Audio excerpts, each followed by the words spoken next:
আজ আমরা যাকে সঙ্গে পেয়েছি তিনি বাংলাদেশের সাবেক প্রধানমন্ত্রী শেখ হাসিনা। পরিস্থিতিতে বাংলাদেশের রাজনৈতিক মেরুকরণ, যারা ক্ষমতায় আছেন, যাদের অন্তর্বর্তীকালীন সরকার, তাদের সম্ভাবনা এবং ভবিষ্যৎ নিয়ে কথা বলার জন্য আজ আমাদের সঙ্গে রয়েছেন বেগম খালেদা জিয়া, বিএনপি সভাপতি। তিনিও আসলে বিএনপি চেয়ারপারসন, তিনিও আসলে চিকিৎসার জন্য লন্ডনে গিয়েছেন। শেখ হাসিনা, আমি আপনার কাছ থেকে জানতে চাইবো যে আন্দোলনে শেখ হাসিনার পতন হলো সেই আন্দোলন সম্পর্কে অন্তর্বর্তী সরকারের প্রধান উপদেষ্টা ডক্টর মোহাম্মদ ইউনূস যুক্তরাষ্ট্রে বিল ক্লিন্টনের উপস্থিতিতে একটা অনুষ্ঠানে বললেন যে এই আন্দোলন খুব পরিকল্পিতভাবে চালিয়ে নেওয়া হয়েছে, কিছুই হঠাৎ হয়নি। আমরা আপনার কাছে একটু জানতে চাইবো যে আপনার জ্ঞাতসারে কিংবা অজ্ঞাতে এই আন্দোলন কি শুরু থেকেই কোটার আড়ালে সরকার পতনের আন্দোলন ছিল? চক্রান্তটা শুরু হয়েছিল সেই 2022 সাল থেকেই। কিছুতে আমাকে ক্ষমতায় থাকতে দেবে না। আর বাংলাদেশ যখন উন্নত হয়ে গেছে, যারা এই সুদখোর ইউনূসের তো বহুদিনের লালায়িত স্বপ্ন, আর তার মদতদাতা আজকে এটা প্রমাণিত। সেই ইউএসএইডের টাকা আর আমেরিকার মদত, পাকিস্তানি আইএসআই মদত, জঙ্গি, সন্ত্রাসী, খুনি এরা এবং গ্রেনেড হামলাকারী, বিডিআরে আমাদের সেনা সদস্যদের হত্যাকারী, এরাই হচ্ছে তার শক্তির আধার। তাদেরকে নিয়েই তার পথ চলা, যা আজকে প্রমাণিত সত্য। এবং আমি আরেকটি খবর আপনাদের দিতে চাই। দুর্নীতি দমন কমিশনে ইউনূসের বিরুদ্ধে কয়েকটি মামলা হয়েছে। আর শ্রমিকদের অর্থ আত্মসাতের জন্য শ্রমিকদের করা মামলায় শ্রমিক আদালতে ইউনূস কিন্তু সাজাপ্রাপ্ত আসামি। সে কিন্তু একটা কনভিক্টেড আসামি এবং সে চক্রান্ত করে, সন্ত্রাস করে, জঙ্গিবাদকে সহায় করে এবং অপপ্রচার চালিয়ে সে ক্ষমতাটা দখল করেছে। ক্ষমতা দখল করার সাথে সাথে কী করেছে সে? তার আগে থেকেও প্রচেষ্টা ছিল। ইউনূস সেন্টার নামে একটা জায়গা, আপনারা জানেন, গ্রামীণ ব্যাংকের একটা সম্পত্তি 11,000 স্কোয়ার ফিট বিনা পয়সায় নিয়ে সেখানে তার ইউনূস সেন্টার। এবং এটা হচ্ছে একেবারে যত রকমের চক্রান্তের জায়গা। ইউনূস ক্ষমতায় যেয়ে কিন্তু নিজে ওই জায়গায় তার যে লোকরা বসা তাদেরকে দিয়ে সারা বাংলাদেশে সার্ভে করার নামে লোক নিয়োগ দিয়েছে। ঢাকা জেলার জন্য 40 জন, আর তাছাড়া সারা বাংলাদেশের জন্য তার প্রায় 80 থেকে 100 জনের টিম। বিভিন্ন জেলায় জেলায় তাদের দায়িত্ব, যেখানে সিটি কর্পোরেশন বা পৌরসভা আছে সেই জায়গার জন্য বেশি করে লোক নিয়োগ। এবং ইউনিয়ন পর্যায় পর্যন্ত সে লোক নিয়োগ দিয়েছে, যাদেরকে সে টাকা দেয়। তাদের হাতে মোবাইল ফোন, একদম স্মার্টফোন, তাদের হাতে কম্পিউটার এবং সমগ্র বাংলাদেশের সমস্ত তথ্য দিয়ে তারা পাঠায়।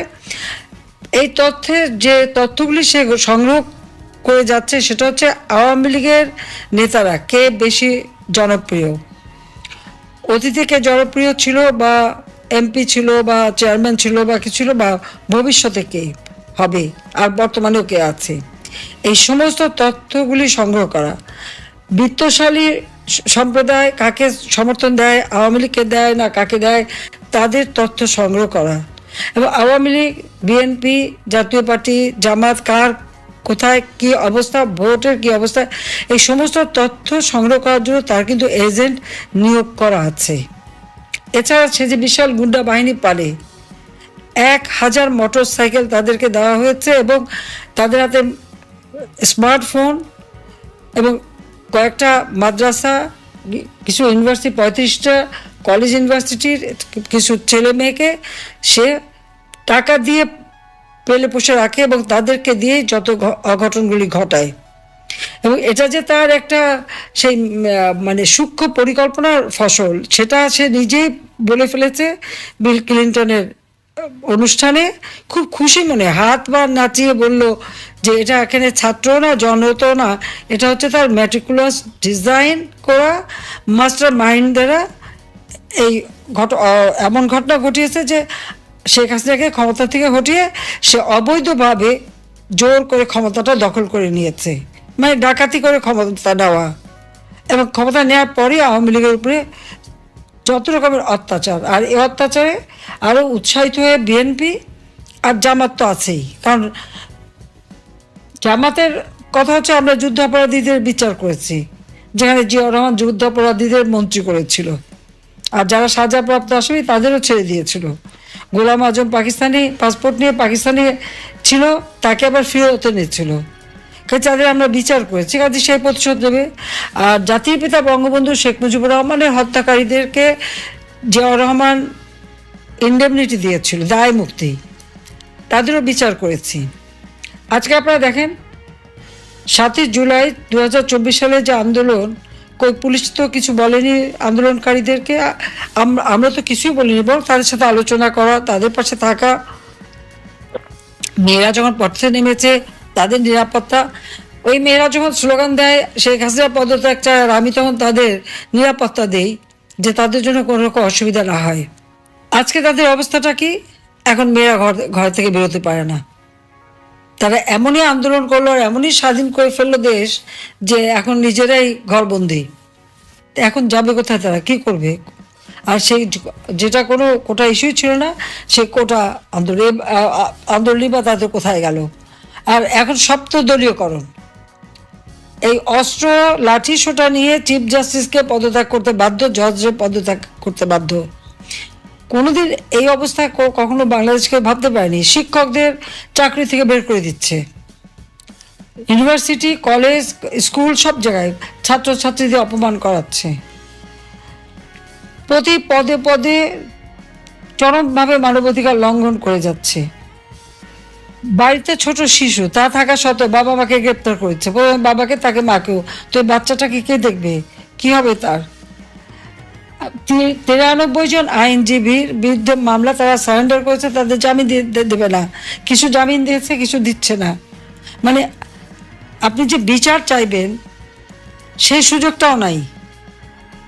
আইনজীবীদের এইভাবে গণহারে মামলা দেওয়া, গ্রেপ্তার করা, পৃথিবীর কোনো সভ্য দেশে এরকম ঘটনা ঘটে বলে আমার তো জানা নেই, আমি তো দেখিনি। কাজে বাংলাদেশে আজকে কি? আইনের শাসন নাই, ন্যায় বিচার পাওয়ার অধিকার নাই, নারীদের কোনো স্বাধীনতা নাই। এবারে ঈদে শ্রমিকদের কান্নায় ভরা, 1100 ইন্ডাস্ট্রি বন্ধ, শ্রমিকদের কাজ পায় না। তার উপর আমার আওয়ামী লীগের নেতাকর্মীদের ঘর বা বসত বাড়ি, ব্যবসা প্রতিষ্ঠান, তাদের গরুর খামার, মৎস্য খামার, মুরগির খামার, ফলের বাগান সবই ধ্বংস। দোকানপাট যা ছিল একেবারে সব ভেঙে চুরে লুটপাট করে জ্বালিয়ে পুড়িয়ে নিঃস্ব করে দিচ্ছে। কেন? আওয়ামী লীগ যেন আর কোনোদিন মাথা তুলে দাঁড়াতে না পারে, এটাই তাদের চেষ্টা। হাজার হাজার ছাত্রছাত্রীরা আজকে লেখাপড়া করতে পারে না, ডিগ্রি কেড়ে নেয়, তাদেরকে পড়াশোনা করতে দেবে না। একটা মেয়ে পরীক্ষা দিতে গেল, তাকে কিভাবে লাঞ্ছিত করলো, তাকে যারা মারলো, চুল ধরে টেনে মাটিতে ফেললো, পুলিশ দাঁড়িয়ে থাকলো, সেনাবাহিনীর সদস্য দাঁড়িয়ে থাকলো, অপরাধীদের কিছুই বললো না। আর যে মার খেলো সেই মেয়েটাকে ধরে নিয়ে জেলে পড়লো। এই পুলিশ, সেনাবাহিনী হোক, প্রশাসন হোক, জনগণের ট্যাক্সের টাকায় তারা বেতন পায়। আর তাদের সকলেরই আমি কিন্তু জীবন মান উন্নত করে দিয়েছি, বেতন ভাতা বাড়িয়ে দিয়েছি। কিন্তু এখন কি দেখলাম? তাদের কাছ থেকে জনগণ ন্যায় বিচার পেতে পারে না। এটা কোন ধরনের অবস্থা?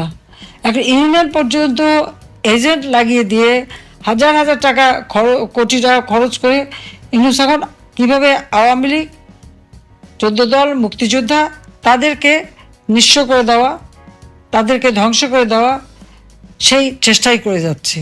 আর তার দোসর জঙ্গি, সন্ত্রাসী, খুনি, দুর্নীতিবাজ, অবৈধ অস্ত্রধারী এবং জেলখানা থেকে তাদের সবাইকে মুক্তি দিয়েছে। গ্রেনেড হামলাকারী থেকে শুরু করে কেউ বাদ নেই, মুক্তি দিয়ে জেল ভরে ফেলেছে আমার আওয়ামী লীগের নেতা কর্মী দিয়ে।